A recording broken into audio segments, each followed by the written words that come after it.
តោះមកស្វែងយល់ពីរបៀបធ្វើលិខិតថ្កោលទោសតាមប្រព័ន្ធអនឡាញដើម្បីធ្វើលិខិតថ្កោលទោសតាមប្រព័ន្ធអនឡាញបានអ្នកទាំងអស់គ្នាត្រូវតែមានកម្មវិធីនេះដែលបង្កើតឡើងដោយក្រសួងយុតិធធម៌អត្តសញ្ញាណប័ណ្ណឬលិខិតឆ្លងដែនសេចក្តីចម្លងសម្បត្តិកំណើតរូបថត 4x6 សៀវភៅគ្រួសារឬសៀវភៅស្នាក់នៅបន្ទាប់មកយើងចុចចូលទៅក្នុងកម្មវិធីដែលយើងបានដោនរួចចុចសញ្ញាបូកយើងបំពេញអ៊ីមែល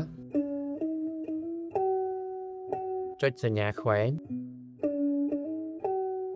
រួចចុចសញ្ញាបូក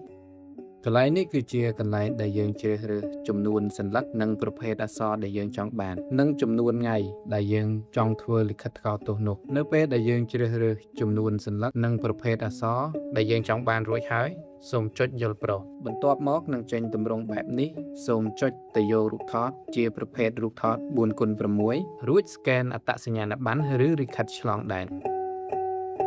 បន្ទាប់មកសូមធ្វើការបំពេញបែបបទព័ត៌មានផ្ទាល់ខ្លួនតាមការណែនាំចំពោះកន្លែងប្តីប្រពន្ធនេះបើសិនជាយើងគ្មានគ្រួសារយើងមិនបាច់បំពេញនោះទេ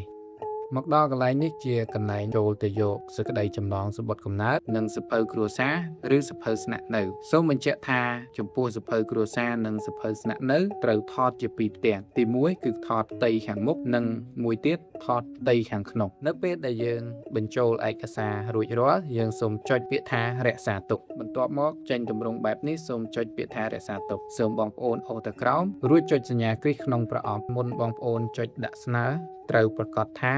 បែបបទរបស់បងប្អូនដែលបំពេញពាក្យប្រកាសថាត្រឹមត្រូវចុចសញ្ញាគ្រីសរួចចុចពាក្យថាដាក់ស្នើសុំនៅពេលដែលយើងដាក់ស្នើសុំរួចហើយខាងក្រសួងនឹងទម្លាក់ QR code ដើម្បីឲ្យបងប្អូនធ្វើការបង់ថ្លៃសេវានៅពេលដែលបងប្អូនបង់ថ្លៃសេវារួចហើយសូមចុចនៅលើកម្មវិធីនោះវិញដើម្បីចូលទៅមើលថាតើឯកសាររបស់បងប្អូនដាក់រួចរាល់ហើយឬនៅបើចេញទម្រង់បែបនេះមានន័យថាឯកសាររបស់បងប្អូនបានធ្វើរួចហើយនឹងលោតផ្ទាំងពណ៌ខៀវបែបនេះគឺជាការបរិច្ឆេទថ្ងៃដែលក្រសួងឲ្យយើងទៅយកលិខិតថ្កោលទោសនិងទីតាំងកន្លែងដែលយើងត្រូវទៅយកលិខិតថ្កោលទោសសូមបញ្ជាក់ថានៅពេលដែលបងប្អូនទៅដកលិខិតថ្កោលទោសកុំភ្លេចយកសេចក្តីចម្លងសម្បត្តិកំណើតសៀវភៅគ្រួសារឬក៏សៀវភៅស្នាក់នៅនិងអត្តសញ្ញាណប័ណ្ណទៅជាមួយផងដើម្បីគេធ្វើការផ្ទៀងផ្ទាត់